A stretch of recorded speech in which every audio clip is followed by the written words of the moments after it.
Hello friends, today we'll study about some diseases and the causative microorganism.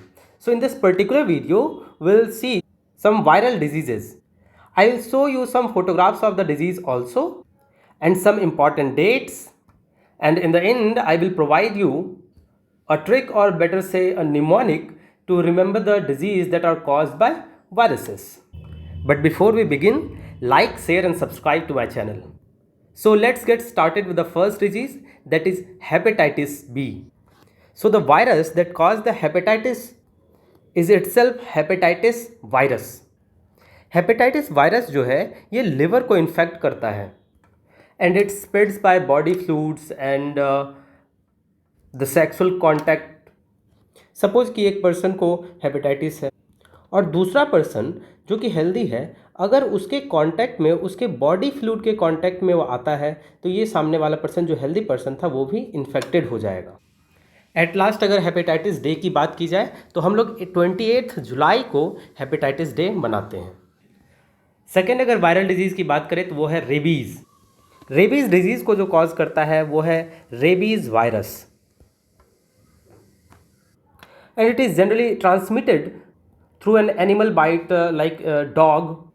और ये disease जो है हमारा सेंट्रल नर्वस सिस्टम को अफेक्ट करता है, ब्रेन इन्फ्लेमेशन कॉज करता है और इसका ट्रांसमिशन जो है वो सलाइवा के थ्रू होता है. जैसा कि यहाँ पे लिखा हुआ है, virus transmitted by infected saliva through bite. और तो जिस एनिमल के अंदर रेबीज़ वायरस है और अगर किसी हेल्दी ह्यूमन को वो बाइट करता है या काटता है तो उस एनिमल का सलाइवा जो है, उस सलाइवा से वो वायरस ह्यूमन के अंदर ट्रांसमिट हो जाता है.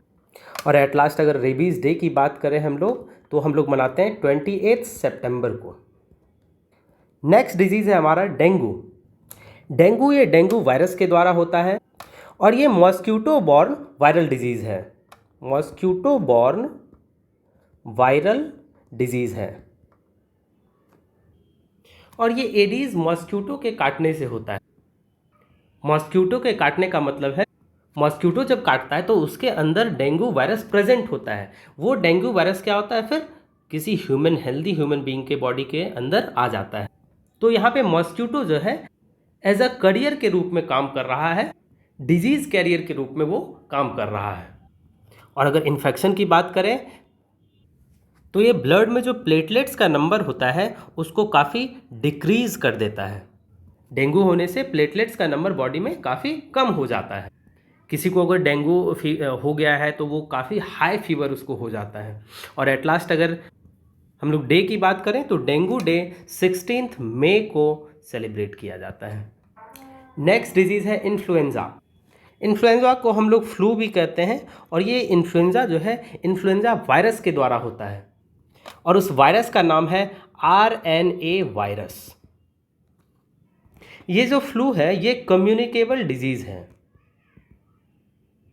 तो कम्युनिकेबल डिजीज़ का क्या मतलब हुआ? कम्युनिकेबल डिजीज़ का मतलब होता है कोई भी ऐसा डिजीज़ जो कि एयर वाटर के थ्रू क्या हो, किसी दूसरे जो हेल्दी पर्सन है उसके बॉडी में चले जाए. मान लेते हैं ये एक इन्फेक्टेड पर्सन है, तो इन्फेक्टेड पर्सन को क्या था, इन्फ्लुएंजा डिजीज़ था, इसके अंदर RNA वायरस था.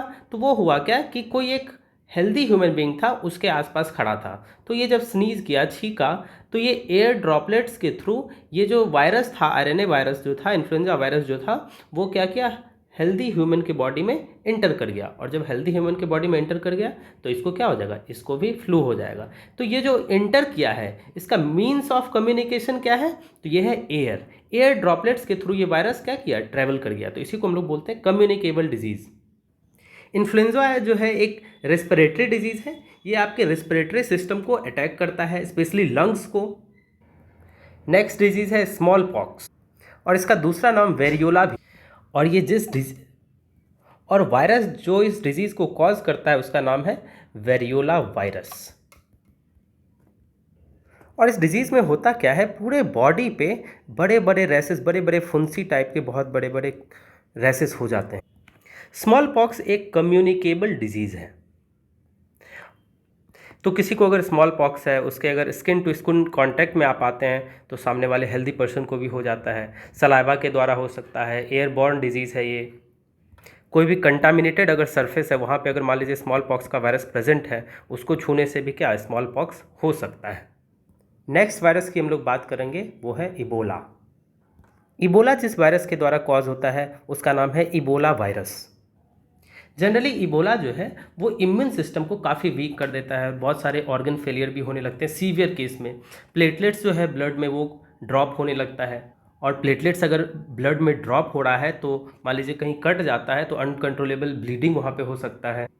यहाँ पे लिखा हुआ भी virus attacks white blood cells then infiltrates nearly every type of cell in the body, और यह हाईली डेडली होता है और काफ़ी केस में हेमरेज, ब्रेन हेमरेज वगैरह भी हो सकता है।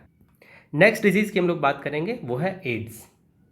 एड्स का फुल फॉर्म है एक्वायर्ड इम्यूनोडेफिशिएंसी सिंड्रोम। एड्स जिस वायरस के द्वारा होता है उसका नाम है HIV, ह्यूमन इम्यूनोडेफिशिएंसी वायरस। जैसा कि नाम से ही पता चल रहा है, इम्यूनोडेफिशिएंसी होता क्या है इस डिजीज़ में, जो इम्यून सिस्टम है वो काफ़ी वीक हो जाता है, काफ़ी वीक कर दिया जाता है इस वायरस के अटैक से, और जब इम्यून सिस्टम काफ़ी वीक हो जाएंगे तो बहुत सारा बीमारी हो सकता है। एड्स डे हम लोग मनाते हैं 10 दिसंबर को। सो नेक्स्ट डिजीज़ की जो हम लोग बात करेंगे वो है स्वाइन फ्लू। तो इस डिजीज़ को जो कॉज करता है उस वायरस का नाम है H1N1 वायरस। और ये स्वाइन फ्लू, जैसा कि नाम ही है स्वाइन, तो ये जो पिग है, जैसे कि जिसको हम लोग पिग भी कहते हैं, ये swine flu virus generally swine में ही होता है, पिग में ही होता है। और इस डिजीज़ में होता क्या है, जो रिस्पिरेटरी पैसेज है, रिस्पिरेटरी पैसेज को काफ़ी हार्म पहुंचता है, काफ़ी उसको इन्फेक्ट कर दिया जाता है। नेक्स्ट डिजीज़ की हम लोग जो बात करेंगे वो है इंसेफेलाइटिस। इस डिजीज़ को जो कॉज करता है उसका नाम है हर्पीज सिम्प्लेक्स वायरस। और ये वायरस जनरली जो ब्रेन सेल है उसको डैमेज करता है और सीवियर इन्फ्लामेशन जो है ब्रेन टिश्यू में वो कॉज करता है। नेक्स्ट डिजीज़ की जो हम लोग बात करेंगे वो है पोलियो। पोलियो डिजीज़ को जो कॉज करता है उसका नाम है पोलियो वायरस। इस डिजीज़ में जो स्पाइनल कॉर्ड है उसको काफ़ी नुकसान पहुंचता है, काफ़ी अफेक्टेड रहता है, और आपके नर्व्स जो है, मसल्स जो है, ये काफ़ी वीक हो जाते हैं, और बहुत सारे केस में पैरालिसिस भी हो जाता है। नेक्स्ट अगर हम पोलियो डे की बात करें तो पोलियो डे हम लोग मनाते हैं 24 अक्टूबर को। नेक्स्ट डिजीज जिसकी हम बात करेंगे वो हैं mumps and measles. Mumps and measles को जो कॉज करते हैं उसका नाम है पैरामॉक्सी वायरस। और इस वायरस की अगर बात करें तो ये सैलिवरी ग्लैंड पे काफ़ी अटैक करते हैं, या मोस्ट अफेक्टेड पार्ट जो होता है वो सैलिवरी ग्लैंड होता है। खास करके मम्प्स की केस में अगर बात करें तो आपका जो पैरोटिड ग्लैंड है, पैरोटिड ग्लैंड वो काफ़ी फूल जाता है, जैसा कि यहाँ पे आप पिक्चर में देख पा रहे हैं। और इस डिजीज़ से कुछ हद तक जो है रेस्पिरेटरी सिस्टम भी अफेक्टेड होता है। नेक्स्ट हम लोग अगर मीजल्स इम्यूनाइजेशन डे की बात करें तो ये हम लोग 16 मार्च को मनाते हैं। नेक्स्ट डिजीज़ की जो हम लोग बात करेंगे वो है टोबैको मोज़ेक वायरस, जो कि एक प्लांट डिजीज़ है। तो ये जो एक टोबैको मोज़ेक डिजीज़ है, ये जो जिस वायरस के कारण ये कॉज होता है उस वायरस का नाम है टोबैको मोज़ेक वायरस। ये एक प्लांट डिजीज़ है। ये डिजीज़ प्लांट के जो लीफ होते हैं उसको काफ़ी अफेक्ट करता है।